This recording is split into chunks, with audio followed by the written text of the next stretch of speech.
A'udzu billahi minasyaitonir rajim. Bismillahirrahmanirrahim. Assalamualaikum warahmatullahi wabarakatuh. Qala Ibnu Malik 'ainil fa'ili. Al-fa'ilu alladhi marfu'ai ata Zaidun muniran wajuhu ni'mal fata. Artinya ialah yang dimaksud dengan fa'il itu adalah seperti kedua lafaz yang dirafa'kan yang terdapat dalam contoh ata Zaidun, datang Zaid, muniran wajuhuhu, bersinar wajahnya, ni'mal fata, pemuda itu beruntung. Maksudnya ialah pengarang ingin menyampaikan bahwasanya fa'il itu termasuk di antara isim-isim yang dirafa'kan. Marfu'ai di sini baik ia dirafa'kan dengan fi'il atau ia dirafa'kan dengan syabah fi'il. Pengarang memberikan contoh yang dirafa'kan dengan fi'il, di antaranya ata Zaidun. Zaid termasuk fa'il yang ia dirafa'kan oleh fi'il yang mutasarrif. Kemudian pengarang juga memberi contoh ni'mal fata. Al-fata merupakan fa'il yang ia dirafa'kan oleh fi'il ghairu mutasarrif, yakni ni'ma. Kemudian pengarang memberikan contoh fa'il yang dirafa'kan dengan syabah fi'il, yaitu muniran wajuhuhu. Wajuhuhu merupakan fa'il yang dirafa'kan oleh syabah fi'il, yaitu muniran. وبعد فعل فاعل فإن ظهر فهو وإلا فضمير استتر. Makna syair ini adalah setelah fi'il itu pasti ada fa'il. Jikalau fa'ilnya itu tampak langsung setelah fi'il atau jelas nampaknya setelah fi'il tersebut, maka itu dinamakan zahir. Dan jika fa'il tersebut tersembunyi atau tidak langsung tampak setelah fi'ilnya, maka dinamakan mustatir. Yanubu maf'ulun bihi an fa'ilin fima lahu kanila khairu na'ilin. Artinya, maf'ul bih menggantikan posisi fa'il pada semua hukumnya. Seperti contoh, nila khairu na'ilin, diperoleh anugerah yang terbaik. Penjelasannya, naibul fa'il adalah isim yang dirafa'kan yang tidak disebutkan bersamanya fa'ilnya dan ia menggantikan posisi fa'il tersebut. Naibul fa'il terletak setelah fi'il yang majhul. Sebagai contoh yang lain, ukrimal ustazu. Ukrima merupakan fi'il madi majhul, sedangkan al-ustazu merupakan naibul fa'ilnya. Fa'awalal fi'alat muman wal muttasil bil akhari ksir fil madiyin kausil. Yang artinya, maka dhammahkan huruf pertama pada fi'il dan kasrahkan huruf yang tersambung dengan akhir pada fi'il madi seperti wusila. Maksud dari bait tersebut ialah untuk mengubah fi'il ma'lum menjadi fi'il majhul. Pertama, dhammahkan huruf pertama pada fi'il, baik itu fi'il madi ataupun fi'il mudhari'. Kemudian kasrahkan huruf yang terletak sebelum akhir pada fi'il madi, seperti contoh wusila. Waj'alhu min mudhari'in munfatihah kayantahil maqulu fihi yuntaha. Yang artinya, dan jadikanlah huruf sebelum terakhir fi'il mudhari' berharakat fathah, seperti kata yantaha yang diubah menjadi kata yuntaha. Maksudnya yaitu, ketika naibul fa'il diiringi dengan fi'il mudhari' maklum, maka harus diubah menjadi fi'il mudhari' majhul. Seperti kata yantaha yang diubah menjadi yuntaha. Yang awalnya fi'il mudhari' maklum yaitu yantaha yang diubah menjadi fi'il mudhari' majhul yaitu yuntaha. Mubtada'un Zaidun wa azirun khabar in qulta Zaidun azirun man i'tadar. Thayyib. Mubtada'un Zaidun sebagai mubtada' muakhar dan mubtada' sebagai khabar muqaddam. Wa azirun khabar in qulta Zaidun azirun man i'tazar. Zaidun posisinya pada i'rab adalah mubtada' dan azirun posisinya pada i'rab khobar. Jika kamu mengatakan Zaidun azirun, Zaidun mubtada, azirun khobar. Artinya Zaidun orang yang beruzur. Mani'tazar, mani'tazar sebagai mura'atus saja, yaitu memperindah bait syair.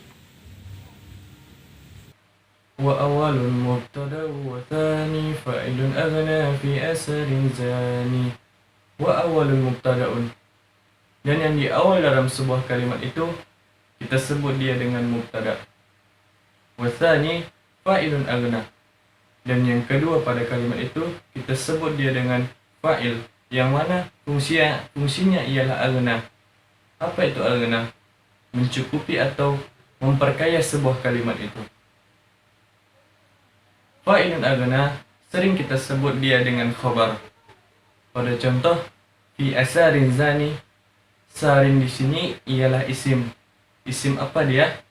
Dia adalah isim sifat, di mana sarin di sini menempati tempatnya mubtada. Sedangkan zanin ialah fa'il dari sarin. Zanin di sini juga menempati tempatnya khobar. Wa kiswa kastifhaminin nafi wa qad yajuzunahu faizun ulur rasyad. Artinya, dan bandingkanlah dengan istifham nafi, dan kadang-kadang juga boleh. Contohnya, faizun ulur rasyad. Maksudnya adalah, maka bandingkanlah. Apa yang kita bandingkan? Dalam bait syair sebelumnya disebutkan sebuah contoh asari zanin, yang asari sebagai mubtada dan zanin sebagai khobar. Kita bandingkan dengan sebuah contoh yang kita buat menggunakan istifham nafi dengan menambahkan huruf nafi di sebelum kalimatnya. Dan kadang-kadang juga boleh tanpa menggunakan huruf nafi atau huruf ma. Contohnya, faizun ulur rasyad, yang artinya mereka yang beruntung adalah mereka yang mendapatkan petunjuk. Al-khabarul juz'ul mutimul fa'idah kallahu barru wal ayadi syahidah. Ada yang tahu artinya?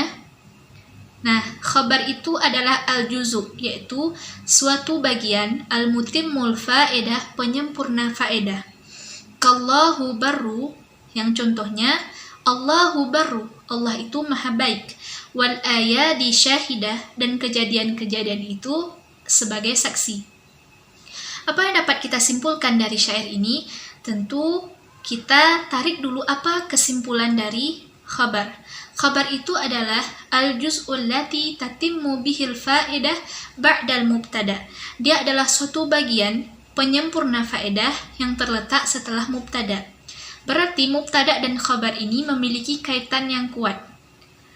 Memiliki kaitan kuat artinya jika ada mubtada pasti di sana ada khabar.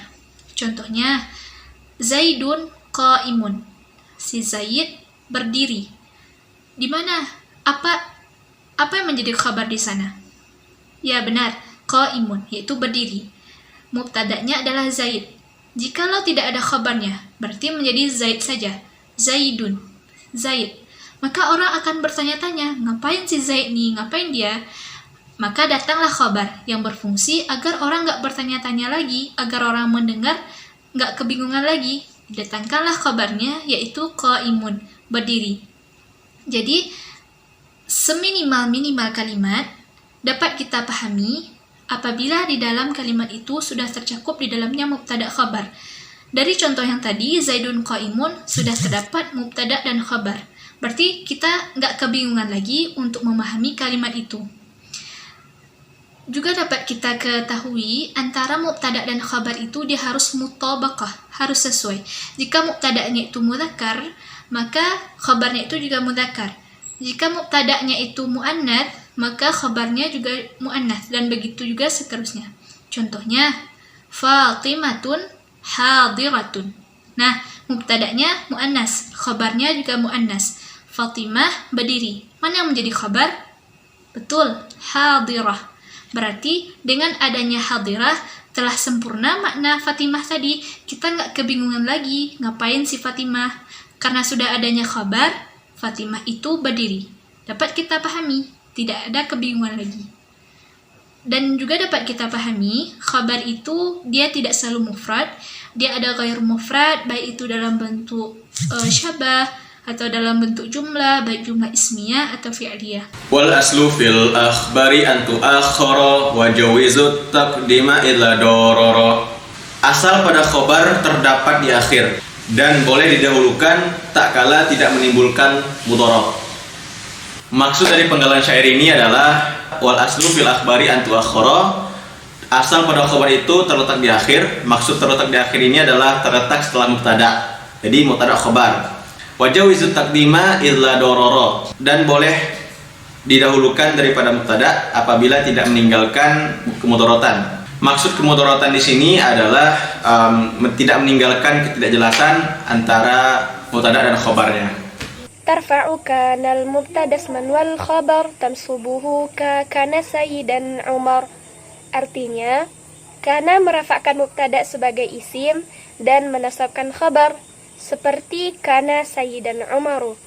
Nah, dalam syair ini dijelaskan tentang fungsi kana dan teman-temannya. Apa fungsi kana dan teman-temannya? Yakni ia merafakkan mubtada sebagai isim dari kana dan menasabkan khabar. Contohnya, kana sayyidan Umaru. Nah, sebenarnya ini dibalik oleh sang pengarang. Apa awalnya? Kana Umaru sayyidan. Kenapa dibalik? Itu untuk keindahan bunyi syair.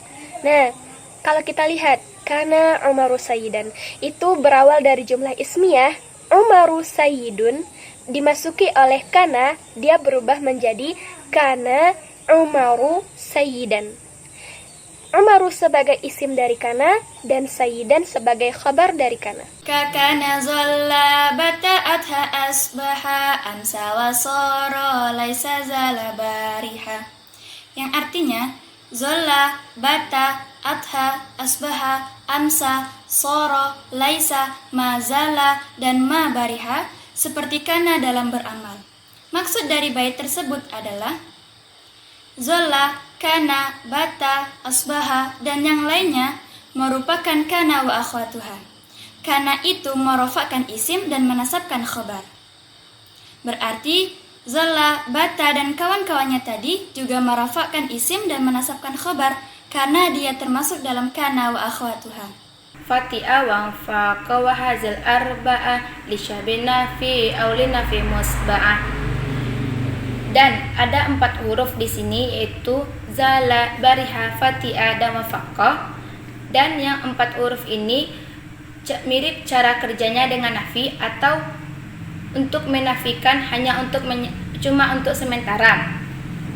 Dan maksud dari lisyabi nafi, itu kan sebelum dari 4 amil ini, yaitu zala, bariha, fati'a, dan wafaqa.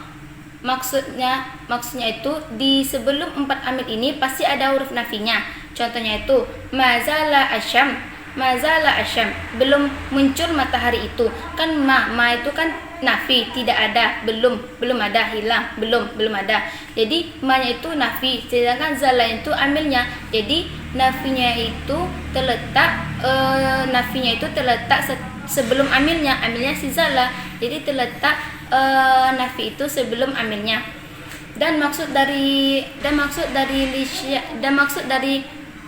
nafi musba'ah yaitu kan awalnya belum ada ditambahkan ma-nya. Jadi zala saja, seperti zala asyam. Jadi dia ditambahkan dengan ma-nya itu. Jadi dia ditambahkan dengan nafi, maka ia ada bermakna nafi di dalamnya. Karena ia ditambahkan dengan makna nafi, karena ia ditambahkan dengan huruf nafi yaitu ma, maka ada makna nafi di dalamnya. Dan selagi ma-nya itu menyambung dengan amilnya atau nyambung atau gabung. Dan jikalau hanya zala saja, maka tidak ada huruf nafi atau makna nafi di dalamnya, maka tidaklah ada makna nafi di dalamnya karena dia itu tidak ada didahului oleh huruf nafi. yaitu salah satu hurufnya yaitu ma. Fin nakirati u'milat kalaisala wa qatalila tawa indzal umala. La nafi juga beramalan seperti amalnya laisa dalam isim nakirah. Lata dan in juga beramalan seperti amalnya laisa ini. Dalam bait nazam ini, Ibnu Malik menjelaskan tentang 3 huruf yang beramalan seperti amalnya laisa, yaitu la nafi, lata, dan in. وما للات في سوى حين عمال وحذف ذي الرفع فاشا والعكس قال. Yang artinya yaitu wama lillata, dan tidaklah lata, lafaz lata, fi siwa hinin amal, pada selain hin dia beramal, wa hadfi dzir raf'i, dan menghapuskan yang rafa, fasya sering terjadi, wal aksu qal, sedangkan lawannya menghapuskan yang nasab jarang terjadi. Maksud dari bait syair ini yang saya pahami yaitu wama lillata fi siwa hinin amal, dan tidaklah lata yang termasuk dalam huruf musyabbiha bilaisa, yaitu ma la in lata, itu hanya beramal pada hin dan teman-temannya saja, yaitu al-hinu, as-sa'atu, al-yauma, dan al-an, wa ma asbaha dzalik, dan lain-lain, dan yang sejenisnya. Hanya beramal pada itu. Lalu apa amalan lata ini sebenarnya? Lata ini merupakan huruf musyabbiha bilaisa, huruf yang menyerupai laisa, yang masuk pada mubtada dan khobar, yang merafa'kan isim dan menasabkan khobar. Selanjutnya wa hadfi dzir raf'i fasya wal aksu qal, dan menghapuskan yang rafa, maksudnya menghapuskan yang isim lata tersebut, fasya sering terjadi, sering diamalkan orang. Wal aksu qal, sedangkan yang lawannya jarang terjadi. Contohnya la talhinu hina manasin. Orang-orang yang melafazkan kalimat ini lebih cocoknya la talhinu la tahina manasin. Lebih sering digunakan daripada la talhinu manasin. Lebih sering menghapuskan yang rafa daripada ketimbang menghapuskan yang nasab. Kana kada wa asalakin nadar ghaira mudari'in li hadaini khabar. Artinya kada dan asa itu penggunaannya sama seperti kana, akan tetapi jarang ditemukan khabar dari keduanya itu kecuali dalam bentuk fi'il mudhari'. Maksudnya adalah kada dan asa itu penggunaannya sama seperti kana, yaitu merafa'kan isim dan menasabkan khabar. Akan tetapi jarang ditemukan khabar dari keduanya itu, yaitu kada dan asa itu khabarnya itu kecuali dalam bentuk fi'il mudhari'. Artinya khabar dari kada dan asa itu adalah dalam bentuk fi'il mudhari'. Contohnya adalah kadati syamsu tusyriqu, artinya matahari hampir terbit. Wa kaunuhu biduni an ba'da asa nazul wa kadal amru fi ukisa, dan bahwa ada an setelah asa itu jarang, dan pada kada berlaku hal sebaliknya. Maksud dari bait syair ini adalah tentang penggunaan an setelah kada wa akhwatuha. Yang pertama, pada asa berlaku lebih sering dipakai an daripada tidak, dan pada kada berlaku hal sebaliknya, yakni lebih sering tidak memakai an setelahnya daripada memakai an. Wa ka'asa hara walakin ju'ila khabaruha hatman bi'an muttasila. Artinya haro seperti asa sama-sama bermakna semoga saja atau af'alur raja, akan tetapi khobarnya dijadikan bersambung dengan an, hukumnya wajib. Contoh, haro zaidun an yaquma, semoga saja Zaid berdiri. Walzamu khlaulaqa'an mislahara wa ba'da ausya kantifa'an nazura. Sebagaimana pada syair tadi dikatakan bahwa mereka orang Arab mewajibkan ihlaulaqa dengan an sebagaimana pada hara.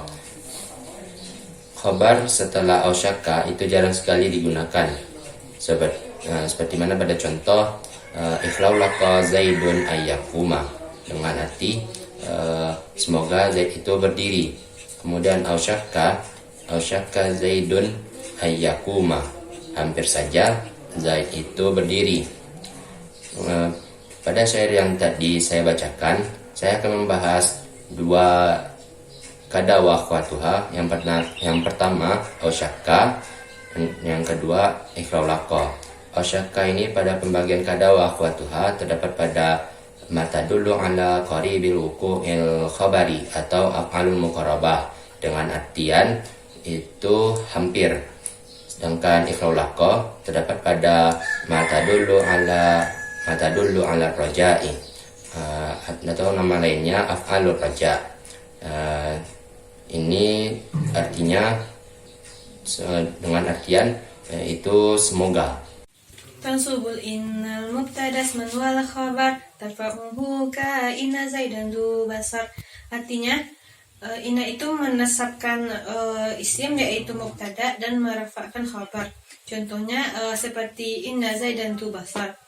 Maksudnya itu inna itu mempunyai amalan yaitu dia tuh menasabkan isim dan itu maksudnya mubtada dan merafa'kan khabar. Contohnya itu inna zaidan du basar. Inna itu amil nawasikh dan zaidan itu isim inna. Kenapa dibaca dengan zaidan? Karena dia itu dimasuki oleh amil nawasikh yaitu inna. Sedangkan inna itu mempunyai amalan yaitu menasabkan isim. Terus lu basar, lu itu yaitu khabar dari inna. Wa mislu inna anna laita fil amal wa hakaza ka anna lakilla Allah. Artinya, dan yang semisal inna itu ialah anna dan laita pada amalnya sama. Dan begitu pula ka anna lakinna la'alla. Penjelasannya ialah, pada bait sebelum ini telah dijelaskan apa pekerjaan dari inna wa akhwatuha ini, yaitu menasabkan isim dan merafakkan khobar. Dan pada dua bait yang saya bacakan tadi berisi tentang apa saja yang termasuk dalam inna wa akhwatuha tersebut. Wa mislu inna anna laita fil amal. Dan yang semisal inna itu ialah yang pertama adalah anna dan kemudian adalah laita. Fil amal. Fil amal di sini maksudnya ialah sama pada amalnya, yaitu menasabkan isim dan merafakkan khobar. Wa hakaza ka anna lakinna la'alla. Dan begitu pula dengan ka anna, lakinna dan la'alla. Tiga huruf tadi yang saya sebutkan termasuk juga dalam inna wa akhwatuha, yang mana pekerjaannya ialah menasabkan isim dan merafakkan khobar. Wa akidul ma'na bi inna anna wa laysa min alfazi man tamanna. Yang artinya, dan kuatkanlah makna kalimat itu dengan inna dan anna. Dan laita digunakan untuk orang yang berangan-angan. Kalimat inna dan anna itu litakid, yang artinya untuk memperkuat suatu kalimat. Sedangkan laita faedahnya itu untuk litamani, bagi orang yang berangan-angan. Ka'anna litashbihi fil mahaki wasta'malu lakinna fil istidraki. Ka'anna litashbihi fil mahaki, yang artinya seperti anna untuk litashbih pada mahaki atau yang artinya menyerupai. Jadi maksudnya adalah inna wa akhwatuha itu mempunyai saudara-saudaranya yang lain, yang salah satunya adalah anna. Anna ini fungsinya untuk ditashbih atau untuk menyerupai. Seperti contoh, anti kal komari, kamu itu seperti bulan. Jadi ka yang di sini adalah artinya adalah huruf tashbih. Yang kedua adalah wasta'malu lakinna fil istidraki, yang artinya dan digunakanlah lakinna untuk istidrak, yaitu berlawanan. Jadi fungsi dari lakinna itu adalah untuk istidrak, yaitu berlawanan. Contohnya adalah Zaidun syuja'un walakinna bakhilun, yang artinya si Zaid itu adalah seorang yang pemberani, akan tetapi dia itu bakhil. Jadi antara syuja'un dan bakhil itu yaitu berlawanan. Jadi oleh karena itu digunakanlah lakinna pada kalimat tersebut. Walitarajji wa tawaqqu'in la'al ka qaulihim la'alla mahbubi wasal. Dan fungsi dari la'alla yaitu untuk litarajji dan litawaqqa'. Seperti perkataan mereka, semoga kekasihku datang. Maksudnya yaitu fungsi dari la'alla yaitu untuk litarajji dan tawaqqa'. Tarajji adalah harapan kepada sesuatu yang kita cintai atau harapan baik. Sedangkan tawakku adalah harapan kepada sesuatu yang kita benci atau harapan buruk. أمل إن نجعل في نكرة مفردة جاءتك أو مكررة. الرحمن الرحيم. أمل إن نجعل في نكرة مفردة جاءتك أو مكررة. Amal inna juga berfungsi bagi la dalam kondisi nakirah, isimnya itu nakirah, baik dalam mufrad maupun mukarrar atau berulang. Yang contoh yang mufrad ini, satu, la ahada fil fasli al-an. La ahada fil fasli al-an. Jadi isim la itu cuma satu, mufrad. La-nya tidak berulang. Sedangkan yang mukarrar, contohnya la haula wala quwata. Di sini la-nya berulang 2 kali. La haula wala quwata. Jadi kalau berulang dinamakan dengan mukarrar. Fansib biha mudofan au mudori'ah wa ba'da zakal khabaruz qurrafi'ah. Jadi arti dari bait syair tersebut adalah nasabkanlah dengan la isimnya yang berupa mudof atau semisal mudof. Dan setelah itu rafa'kanlah pada khobarnya. Jadi penjelasan dari bait tersebut adalah la itu fungsinya menasabkan isim dan merafa'kan khobar. Marfu'an aw mansuban aw murakkaban wa in rafa'ta awalalatan siba.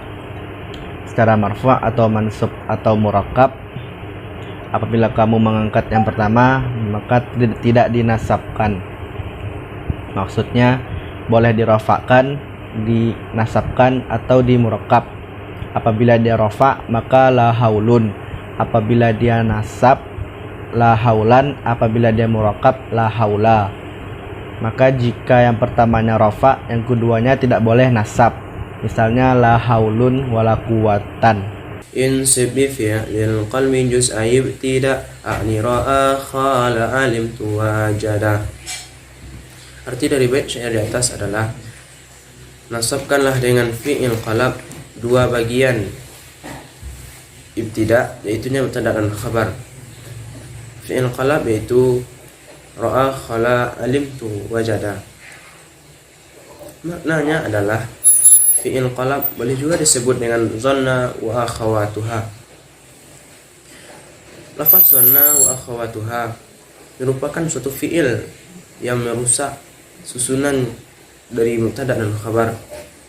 Dia dinasabkan mubtada, begitu pula dengan khabarnya.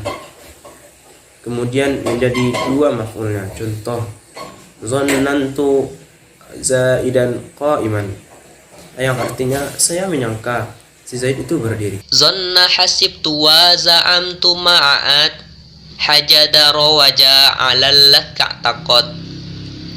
Artinya zanna dan hasibtu dan za'amtu bersama ad dan ad. Haja, daro, dan ja'ala yang bermakna seperti i'taqad. Huruf-huruf yang Ananda bacakan tadi merupakan di antara huruf-huruf af'alul qulub.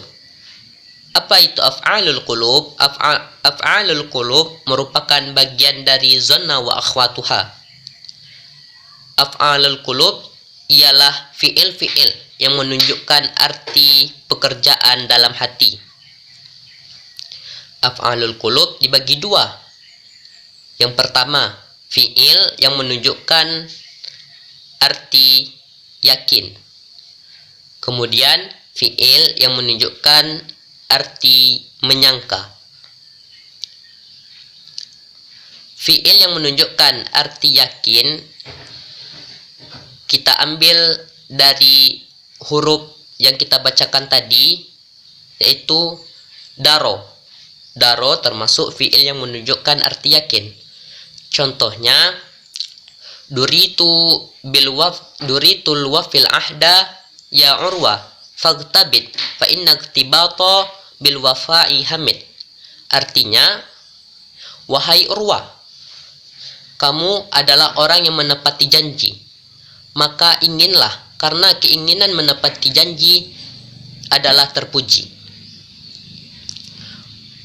Kemudian di antara huruf-huruf yang kita sebutkan tadi yang termasuk fi'il yang menunjukkan arti menyangka, zonna, hasiba, za'amtu, at, haja, ja'ala, itu merupakan fi'il-fi'il yang menunjukkan arti menyangka. Contohnya, hasibtu Zaidan sahibaka. Saya menyangka si Zahid itu adalah temanmu. Wahab ta'allam wallati kasayyara aidun bihansib mubtadan wa khabara. Dan hab serta ta'allam dan yang semisal dengan sayyara juga dengannya menasabkan mubtada dan khabarnya. Maksudnya hab dan ta'allam dan yang semisal dengan sayyara yaitu ya Allah radda ittakhadha wahaba, maka nasabkanlah mubtada dan khabarnya sebagaimana zonantu. Alamatul fi'alil mu'addi an tasil ha ghairi masdarin bihi nahwu amil. Bait-bait syair ini adalah syair Alfiyah Ibnu Malik mengenai tanda-tanda fi'il muta'addi. Terjemahan dari syair ini adalah tanda-tanda fi'il muta'addi apabila ia bersambung dengan ha dhamir dan itu selain daripada masdar. Contohnya adalah amila. Maka bisa kita simpulkan dari syair ini bahwa tanda-tanda fi'il muta'addi ia bersambung dengan ha dhamir. Contohnya seperti darabtuhu, saya memukulnya. Maka hu-nya menjadi ha dhamir yang merupakan maf'ul bih dari darabtu. Atau dengan makna lain, fi'il muta'addi itu adalah fi'il yang butuh kepada maf'ul bih. Contohnya daraba Zaidun amran. Zaid memukul Amar. Fansib bihi maf'ulahu in lam yanub an fa'ilin nahwu tadabbartul kutub. Maka nasabkanlah dengannya maf'ul bih tadi jikalau dia tidak menjadi naib fa'il. Contohnya tadabbartul kutuba. Maksudnya nasabkanlah maf'ul bih pada fi'il muta'addi jikalau maf'ul bih itu tidak menggantikan posisi fa'il yang menjadi naib fa'il. Contohnya tadabbartul kutuba. Walazimu ghairu mu'addi wa hutim luzumu af'ali sajaya kanahim. Walazimu ghairu mu'addi wa hutim luzumu af'ali sajaya kanahim. Dan lazim itu tidak membutuhkan muta'addi dan tidak melampaui. Dan lazim itu maksudnya adalah lazim itu dia tidak muta'addi. Sedangkan muta'addi itu adalah suatu kalimat yang membutuhkan objek. Jadi lazim itu dia tidak muta'addi, berarti dia tidak membutuhkan objek. Luzumu af'ali saja ya kanahim. Luzum itu adalah sifat dari lazim. Af'ali saja kanahim, seperti tabiat tabiat hewan. Contohnya singa. Singa itu kebiasaannya tabiat singa itu adalah mengaum. Waj'al munada sahai yudhaf liya ka'abdi abdi abda abdiya, yang artinya dan munada terbagi menjadi 5 macam bacaan pada isim sahih yang disandarkan kepada huruf ya mutakallim seperti abdi, abdi, abda, abda, abdiya. Maksudnya adalah munada yang disandarkan kepada huruf ya mutakallim terdapat 5 macam bacaan. Yang pertama, membuang huruf ya mutakallim dan harokat pada akhir mudhafnya tetap kasrah, maka menjadi ya abdi. Yang kedua, membiarkan huruf ya mutakallim berharakat sukun, maka menjadi ya abdi. Yang ketiga, merubah huruf ya mutakallim menjadi alif, lalu alif tersebut dibuang karena sudah cukup diwakili dengan harokat fathah, maka menjadi ya abda. Yang keempat, merubah huruf ya mutakalim menjadi alif, lalu harokat pada akhir mudhafnya menjadi fathah, maka menjadi ya abda. Dan yang terakhir, memberikan harokat fathah pada huruf ya mutakalim, maka menjadi ya abdiyah. Wa fathun au kasrun wa hadful yastamar fi yabna umma yabna amma lam mafar. Artinya, dan fathah atau kasrah dan hadafkan huruf ya pada kalimat yabna umma yabna amma lam mafar.